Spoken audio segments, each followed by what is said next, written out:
Chinese automakers, their expansion around the world. Let's start with the most obvious one, which is when you look at the market right now, not just the auto market, but the economy and the market here in the U.S., how comfortable are you? Jeep was once the heartbeat of American adventure. Rugged, reliable, built for everything. And then Stellantis took over and everything changed, like the day the Fire Nation attacked changed. Prices skyrocketed, quality crumbled, and loyal customers felt betrayed. Factories shut down, thousands lost their jobs, and the brand that once symbolized freedom was now drowning in corporate greed. So how did Carlos Tavares turn an American icon into an absolute disaster? In 2021, Jeep did something big. It brought back the Wagoneer, a legendary name from its past, but this time it wasn't just an SUV, it was a luxury statement. Jeep, known for rugged off-roaders, wanted to compete with the likes of Cadillac Escalade and Lincoln Navigator. The idea was simple: take everything people loved about Jeep and upscale it into a high-end experience. On paper, it sounded like a winner. In reality, a total disaster. From the moment customers started taking delivery of the new Wagoneer, the complaints started rolling in fast. The first major red flag? Poor build quality. Just imagine spending $115,000 on an SUV only to find water leaks soaking your brand new leather interior. That's exactly what happened to some unlucky buyers. Others noticed rattling noises, cheap plastic parts, and an interior that felt more like a budget vehicle than a six-figure luxury ride. Regulations have been decided by the states and by the parliaments. So yes, of course, it's a bump in the road. I hope it's a short-term hurdle. One customer put it bluntly: the worst decision of my life. Another shared a video online of water pouring into his Wagoneer, making it look like he'd accidentally driven through a car wash with the windows down. Here's the thing, the build quality wasn't the only issue. The Wagoneer's price tag was outrageous. Jeep, a brand known for offering practical off-road vehicles, suddenly wanted customers to pay over $100,000 for a luxury SUV. This wasn't just a tiny little price increase, it was a massive leap. Just a few years earlier, a fully loaded Jeep Grand Cherokee cost around $50,000 to $60,000. Now Jeep expected loyal customers to fork over nearly double that amount for a vehicle that wasn't even built well. As you can imagine, it did not sit right with people. Oh, so exciting. And the CEO of Fiat Chrysler is planning on retiring in 2 years, and he's got a lot of lofty goals, a lot of things that he wants to accomplish before he does. And right here, the new Portal is the very first autonomous vehicle from Fiat Chrysler. It puts him on the track to getting to where it is he needs to go. In 2021, Jeep found itself under new ownership. Fiat Chrysler Automobiles, the company that had controlled Jeep for years, merged with the French automaker Peugeot. The result was Stellantis, a massive corporation that instantly became the fourth largest car company in the world. It sounded like an exciting new chapter for Jeep, but behind the scenes, something much more troubling was happening. Stellantis wasn't just a merger, it was the beginning of a cost-cutting nightmare. At the helm of Stellantis was Carlos Tavares, a man with a reputation for slashing budgets, squeezing profits, and making brutal job cuts. See, he didn't care about Jeep's heritage, customer loyalty, or even the quality of its vehicles. His main goal? Maximize profits at any cost. Unfortunately, that cost ended up being Jeep's reputation.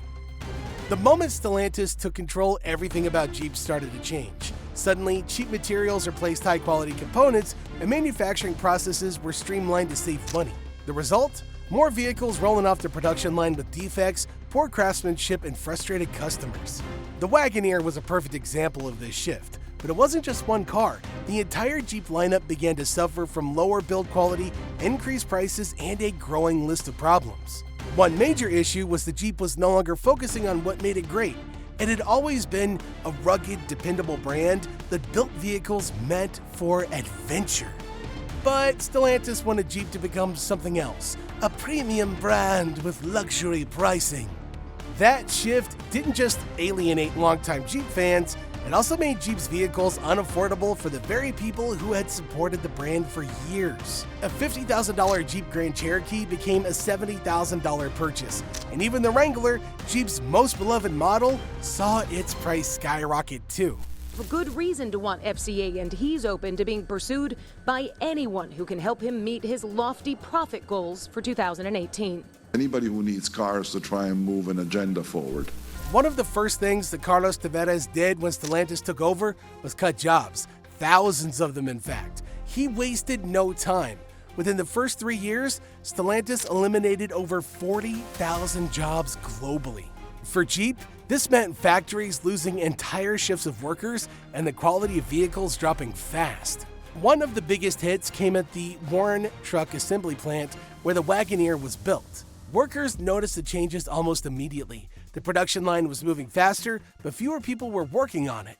Instead of prioritizing quality, Stellantis focused on getting as many vehicles out the door as possible, no matter how flawed they were. Employees even admitted that they knew cars were being sent out with issues, but Stellantis refused to slow production to fix them. Then there was the Belvidere assembly plant, a factory that had been running since the 1960s. Yeah, Stellantis shut it down completely, leaving thousands of workers unemployed and an entire community struggling to recover. Local businesses, from restaurants to gas stations, suddenly lost huge portions of their customers. For decades, Belvidere had been a major part of Jeep's success, and now it was just another casualty of Stellantis' greed. Jeep used to be a brand the people turned to when they wanted a rugged, dependable SUV that could handle anything from city streets to backcountry trails. It was never meant to be a luxury brand. But that was the whole point. A Jeep was supposed to be tough, practical, and most importantly, affordable. Stellantis changed all that, and not in a good way. Instead of sticking to what made Jeep successful, the company tried to transform it into a luxury brand, slapping sky-high price tags on vehicles that didn't justify the cost. And the result? Customers felt completely betrayed. You told me outside. I said, look into the crystal ball and what do you see in terms of consolidation? You gave me a number of major automakers that you think we're eventually headed towards. Prices went through the roof and people noticed. Jeep's models, once comfortably priced in the mid-range market, suddenly became some of the most expensive vehicles in their class. The price hikes were staggering. In 2014, a fully loaded Jeep Grand Cherokee cost around $46,000. Fast forward to 2022 and the Wagoneer was being sold for an eye-watering $80,000 to $115,000. This wasn't just inflation, this was Stellantis making a conscious decision to push Jeep into the high-end market, completely ignoring the fact that most Jeep buyers weren't looking for luxury cars. Now, that may have been okay if the vehicles had improved, but they didn't. Customers weren't paying more for better materials, cutting-edge technology, or an upgraded driving experience. In most cases, they were actually paying for worse quality. People started reporting serious manufacturing defects, cheap plastic interiors, faulty electronics, and poor craftsmanship on cars that cost more than many luxury brands. A Jeep wasn't supposed to feel like a Toyota Corolla inside, but that's exactly what was happening. So naturally, it didn't take long for all the backlash to start. Longtime Jeep owners, many of whom had been loyal to the brand for decades, started speaking out.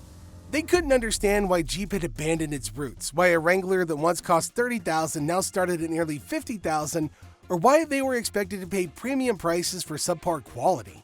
They were frustrated, and they weren't afraid to voice it. Dealerships started struggling to move vehicles because buyers weren't willing to pay $6,000 above the industry average for a Jeep that didn't deliver on its promises.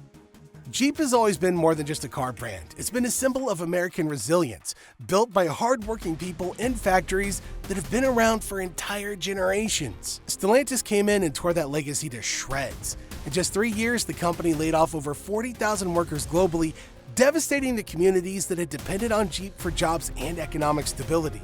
And the worst part? They didn't do it because they were struggling. They did it because they wanted to maximize profits no matter the human cost. One of the hardest hit places was the Belvidere assembly plant in Illinois.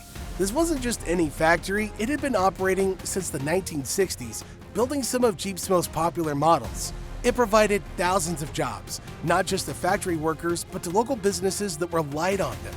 Then in early 2023, Stellantis shut it down completely, putting over 2,500 people out of work overnight. Families that had relied on those jobs for decades suddenly found themselves with nothing. So, what are your thoughts on all of this? Let us know in the comments section down below.